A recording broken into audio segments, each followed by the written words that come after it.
My name's Danny McCarter. I'm a tradition keeper for the UKB. I think I got the title in 2006 for blowguns and blowgun darts. And so I was just going to show you guys a little bit about gathering the thistle and how it's used and how it's put up. And so, of course, this is a Scottish thistle here, and you can see some of these kind of brown ones. Then, of course, you got the purple ones. But the only thing about thistle, it's a noxious weed. Most farmers and people like that, they don't care for it because, you know, it's bad on their cattle, bad on their land. But, you know, we've been gathering, we use it, Scottish, Canadian.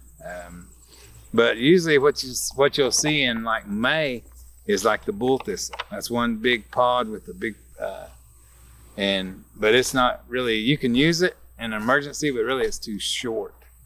And then the next grade of thistle that comes out, I'm not really sure of the name of it, but it's real stickery and you can't use it either. But this one will usually come out about the end of August. And as you can tell, it usually like starts out this purple color here. The purple pods, you'll see them. But you don't want to pick them when they're purple like that, because if you do, when you try to put them up, they're just going to mildew. So they're really not ready yet.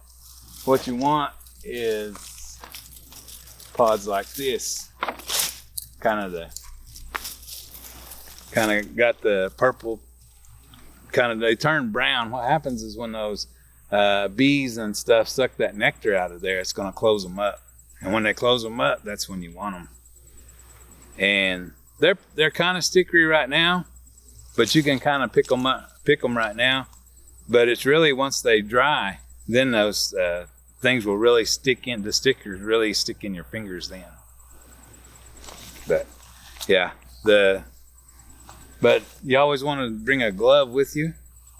Pick the pod and just kind of drop it in the paper. Like I said, different sizes too. A lot of the thistle pods are really big around, and I'm not sure that's a different kind of thistle. That's just the way they grow. But some of them will be, you know, big around almost like a quarter size, and then some of them are really small like a dime. And really that'll kind of make a difference on your darts as well, because I mean this little one right here would be good for a blowgun that's really thin, you know, dime size. And then of course you want the bigger, fatter pods for the bigger, fatter guns. And me though, being a tradition keeper with the United Katuah Band though, like a lot of the living treasures and a lot of those people, when you talk to them, most of them learn their craft at the Cherokee Heritage Center. I mean, you know, we all worked in the village.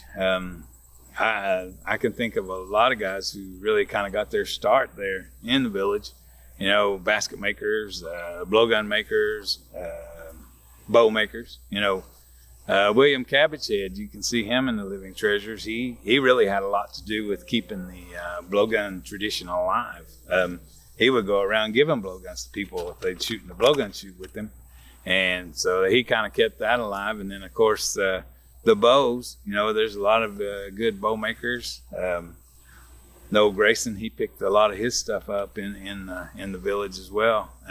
But he learned some from his family as well. And that's kind of true with everybody. I mean, you kind of see your family doing that stuff, but you really to really practice it. You know, the village was really the place that most people do that. You know, Sammy Steele, I think he's a living treasure, I think, with language, I believe now. But I mean, he makes marbles, things like that. And storyteller, you know, he learned a lot of that stuff, but he worked in the village a long time ago. And so a lot of the living treasures that you can see in that book, a lot of them have had worked in the village. How did you learn? Who taught you?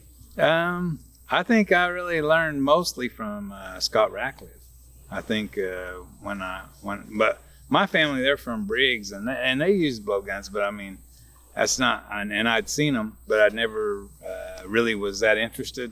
But I mean, once I started to work at the Heritage Center, I think Scott probably had the most to do with, showing us how to make them. And Scott, the thing about him, he's a really crafty guy.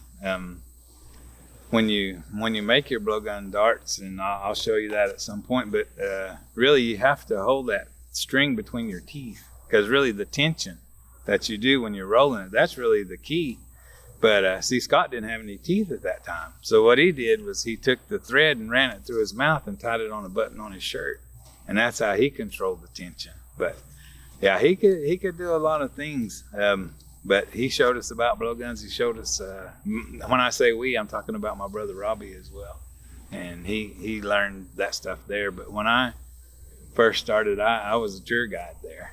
And of course, and Rob was the blowgun maker at that time.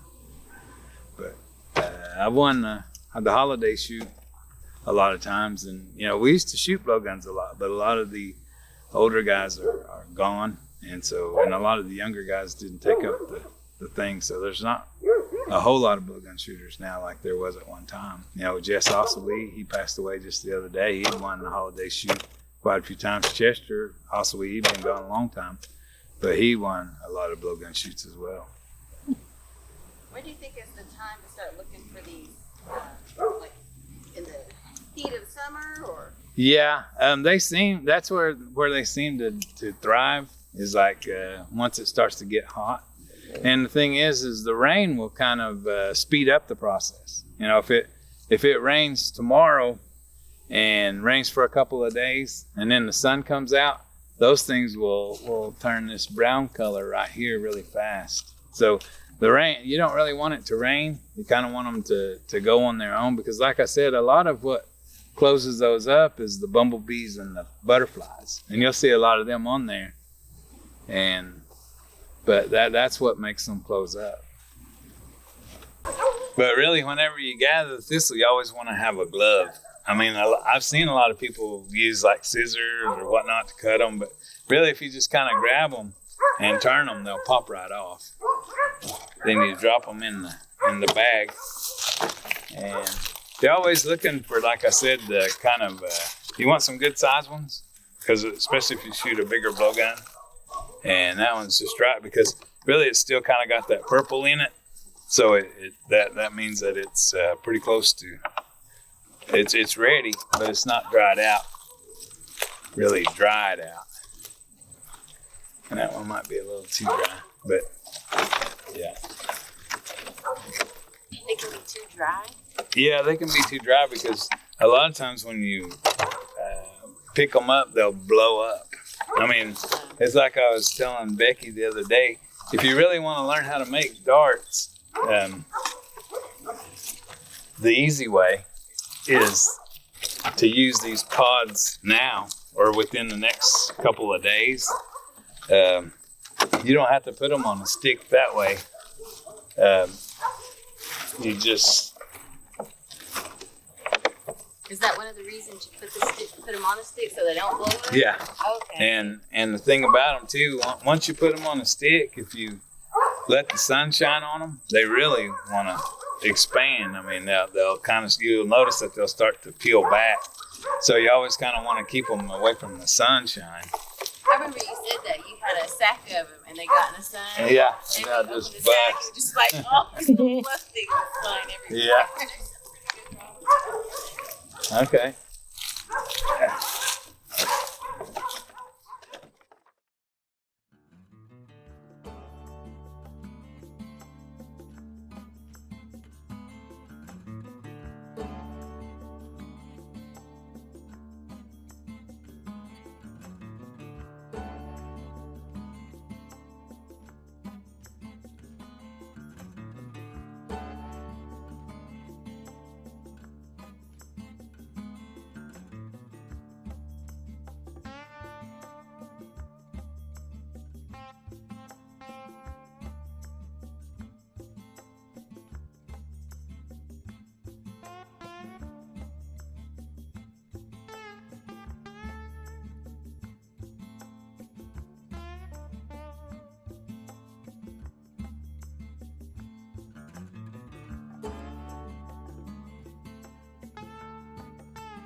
Well, first of all, fellas, get the bamboo skewers. Now, you want to get the straightest one you can get because it makes it a lot easier. So whenever you take it out of the thing, you just roll it like that, and you can tell if it's straight. And that one's not straight. So we put that one back. And you always turn them over and put them in the other way. That way you know you already checked it. And that one's fairly straight. Try that. Hold that one. That one's not good. That one's fairly straight. But yeah, it makes it a lot easier if you get a straight one. And you can usually tell when you dig that out. Now, this is kind of the tough part, is a lot of people want to push that knife against the stick, and that's how you get cut. But you're really pushing the stick against the knife. Jesse. Like that. And then you're going to take a little bit of this thread. Usually you don't need a whole lot. It feels like you do, but you don't. But just about like that much. I use my teeth. Some people will stick a knife in something and use that. Then you want to tie a little knot in there. Like that.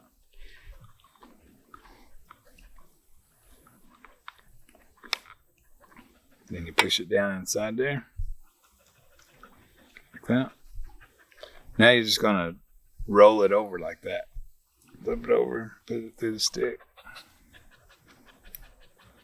And that's how you tie it on. And I'll do that for you guys. That way it'll be a little easier. But yeah. Now most people will carve them out of any kind of hardwood. Bow dart is everybody's favorite, but you know, black locust is a good one too, and it's just like bow dart, same family. But hickory too is a good, makes a good dart. It's a hardwood.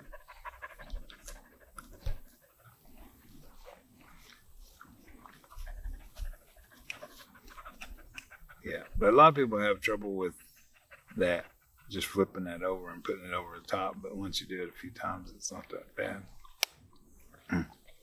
Might be kind of tough. If your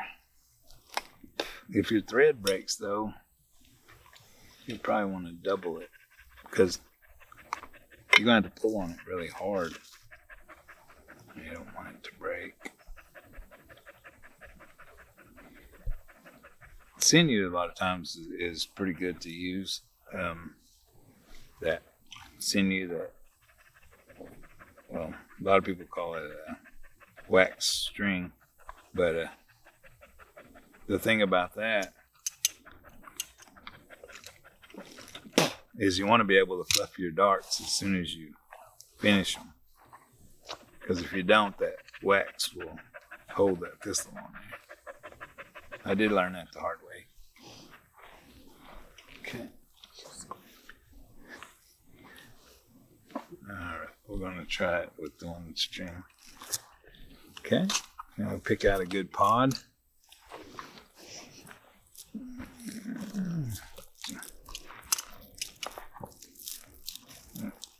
A little tough.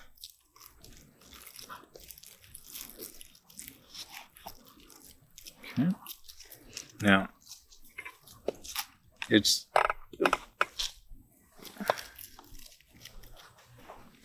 what I said. It's a lot easier if you use the greener thistle because it doesn't really blow open like that. Because that's really just the thistle's nature is to blow those seeds around. And a lot of people have asked me, they said, do you get a lot of thistle in your yard when you do this? And I was like, no, because the seeds really aren't ready.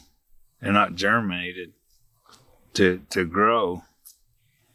That's why you usually, because you're taking them out before they're really ready to go. Make sure and pick all that brown stuff out, because all you want is the white. Then you take it between your thumb.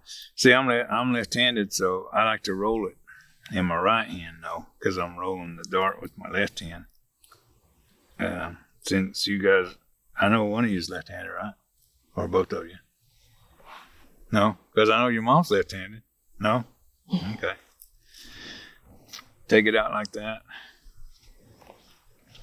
Then you're holding it like that. There's the seeds right there. You just knock them off. Like that. Make sure and hold it tight, because like I said, it's really wanting to blow away. Now you take the string in your mouth, and like I said, I'm right-handed. I'm left-handed, so I'm gonna hold it with my left hand. Then you catch it up underneath there, right up underneath it, till you feel it kind of catch. Now you're rolling it, but not only are you're rolling it, you're pushing the stick out as well.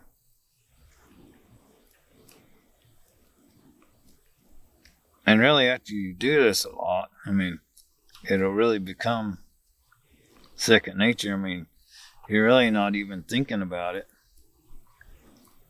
And because a lot of times somebody will say, Danny, will you make me a dart? And you can look at their gun and almost know how fast you got to roll the dart to make it that thick. You know, if they have a thin gun, you're going to roll it kind of fast to make the dart a little thinner. If it's a big gun, then you want to roll it kind of slow to let it catch. Then you just knock off the excess. Like that. Looks like that.